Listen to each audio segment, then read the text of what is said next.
So 5 years today we lost you, Mum. In fact, if anything, I think I've learnt stuff from it, and for that I'm happy that I can say and do that. I've done so much without you. I've changed completely different parts of the country, and I've been to prom and I've made some amazing friends. 5 years in a way has gone quickly, but it's been 5 years without you. Sometimes I'll wake up and think that I'm living in a dream where it's not actually real, and then I wake up and I'm like, actually this is reality. I've been waking up like this for the last 5 years. I can't believe it's gone that quick. And some people say to me, how do you do it? And I honestly tell them, I don't know. I don't know how I do it. But I do it with all the people around me who support me and help me whenever I need them, and I know that I've got them there, and it's just so nice to know that I've got those people around me that will help me when I need them, and for that I'm literally forever grateful for that. So this here is actually one of the last photos that I have of Mum. We got given a Christmas present for a photo shoot for, obviously, for when after she passed away. We didn't actually know at this point that she wasn't going to be around for much longer. We only got told, I think it was something like the 22nd of March, so 3 days before she actually died, that we got told she wasn't gonna live anymore. And that was honestly, apart from the day of her death, was the worst day of my life. And I knew that she was ill, and I didn't realise that because I was so young and I never really kind of come to grips with that. Throughout this video you'll be seeing pictures and possibly videos of Mum as when she was at her best and at her worst. So there'll be pictures of her possibly smiling and her on holiday, as there's pictures here on the screen, but she also was very ill. So I will just give a quick story as to how it all kind of started. So I don't know exactly what year, I think I was like around 2010, something like that. Or don't know if it was before then, but I remember someone saying to me that Mum wasn't very well, and I thought, and at that age, I don't know how old I was, but obviously 9 years ago, I was very young. I didn't understand what was going on, and I thought, oh, Mum's just got, like, you know, a cold or something like that. But little did I know that she was diagnosed with cancer. So she had breast cancer, and again, I didn't know what was going on. I was very oblivious to it all. I was too young to understand. And then a few years later I started to realise that actually she wasn't getting better. She was still very ill and not quite herself, and so that was that really, and I got a bit worried about it. And then in 2012 I believe her cancer came back, and then I think it was then that they realised that it was then breast cancer and the esophagus, and then she also had one of her breasts removed as well, which wasn't, you know, very nice for us to see as young kids, or anyone for that matter. For someone that you love so much to go through all of that and you can't help them in any way, really. And that was honestly the worst thing that could have been. And then obviously 2014 she sadly passed away in her sleep with my family around her, and on that day I was at my auntie's house with my cousin, because my auntie and my uncle and my nan were already at the hospital, because obviously they'd already known, but I didn't know at this point. So I think my auntie must have called my cousin, and she must have been like, look, Catherine, my mum she's gone, like, she's gone, would you want to bring the kids over? So I don't remember the ride to the hospital. We're only about a mile away from the hospital, and I don't remember it at all. And I think my cousin at this point already knew that she'd gone, but we didn't, and I felt like she had to kind of keep it in that she knew, so there was no obvious signs that we didn't know. So we got to the hospital and I remember the corridors seemed like ages and ages away. Like it was just seemed like we were never going to get there. And then obviously when we got there we saw Mum just laying there and she was gone. And I remember thinking, how could this possibly ever happen to me? I remember the first thing I did was actually tell one of my closest friends. I actually texted them, and I don't know how I did this. I guess this was just my coping mechanism, was just telling someone. I remember texting my closest friend. I said to him, look, Mum's gone, I'm sorry. And I don't remember the response. I don't know if I've still got those messages, but I just remember texting him being like, she's gone. And I think with that you can probably imagine his response to that. But cause he knew my mum very well. He used to walk to school with me and, you know, talk to me, make sure I was okay, and he always used to be there for me, and I was so grateful. He knows who he is, so you know who you are. And yeah, it was a very difficult time. I went from living with my mum and dad and then living with my auntie. So my auntie's had me for, well, 5 years, I think it's just like a few days after 5 years. So that's obviously become a massive change for her life, because she'd put her life on hold to look after us. And some people always say to me, you know, do you still live with your dad? And I say, no, I live with my auntie, but I still talk to my dad, and you know, I still talk to him and stuff like that. So, you know, it's hard, but you know, I'll get there soon. But yeah, I don't really know where I was going to go with this video, but I just wanted to kind of show the real side of what it's like to lose a parent.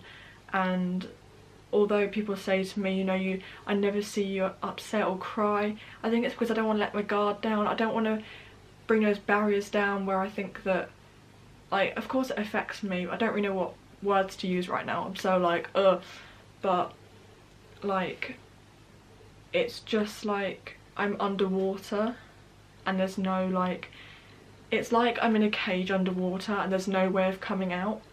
Like, that's how I feel sometimes when I'm in a really dark place. But I think now I'm kind of rising to the top.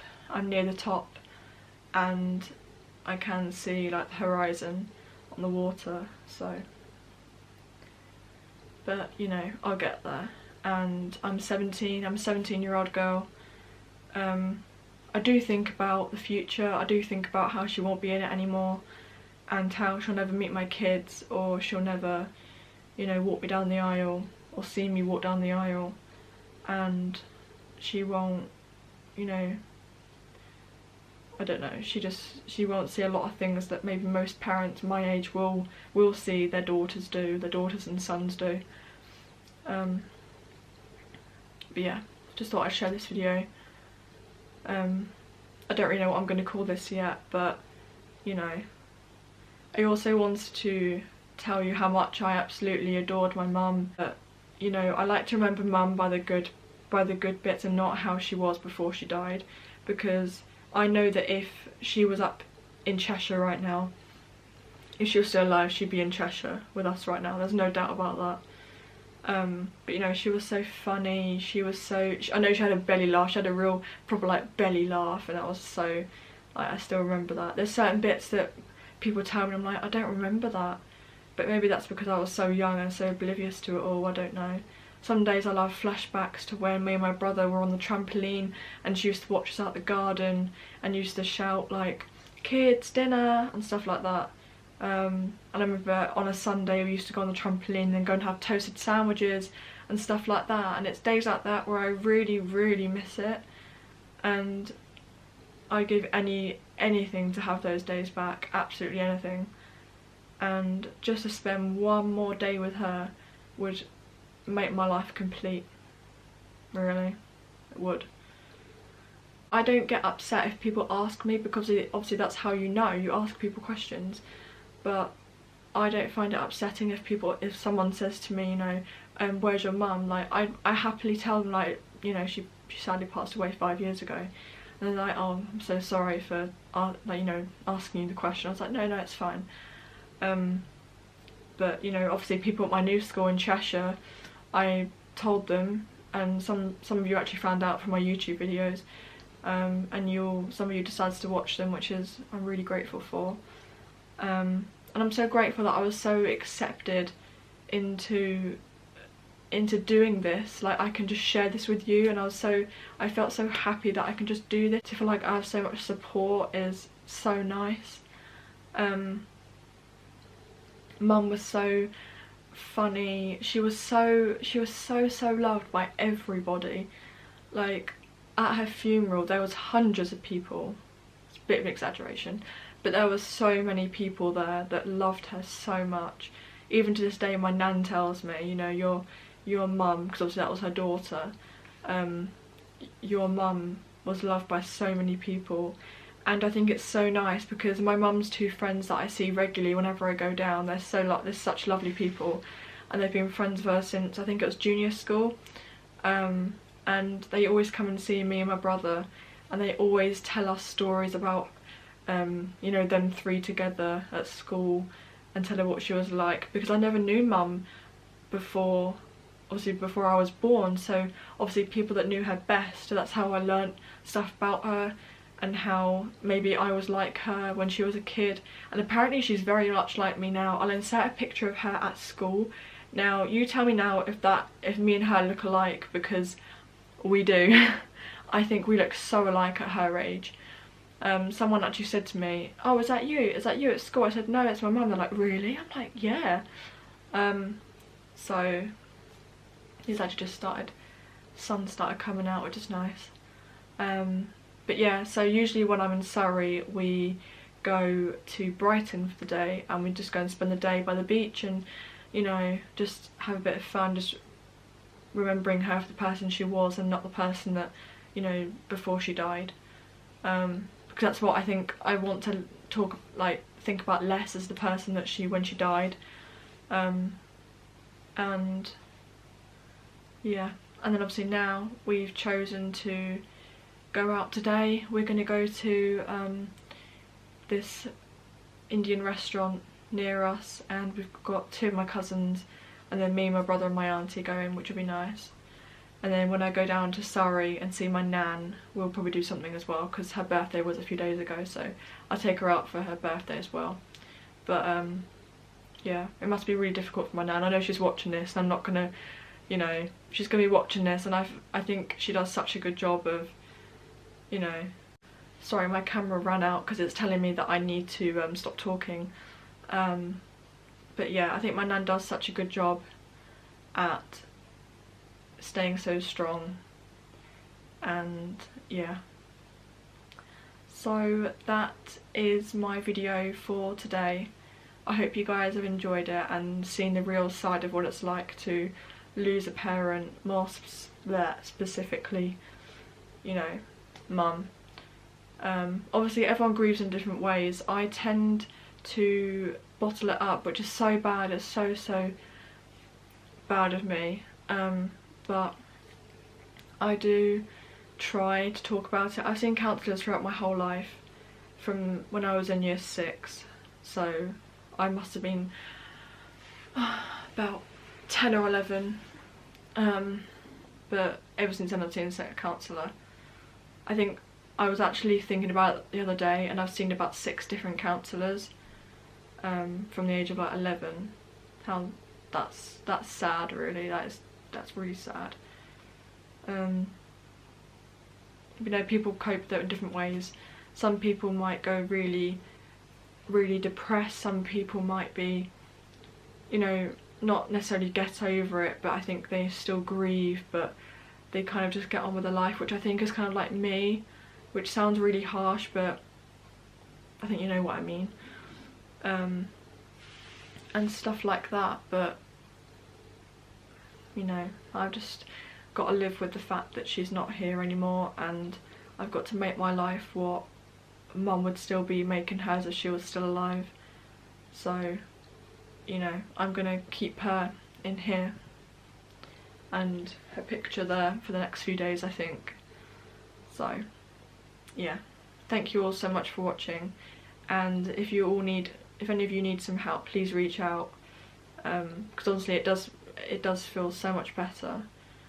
And yeah, I love you all, and yeah, see you in my next video. Bye.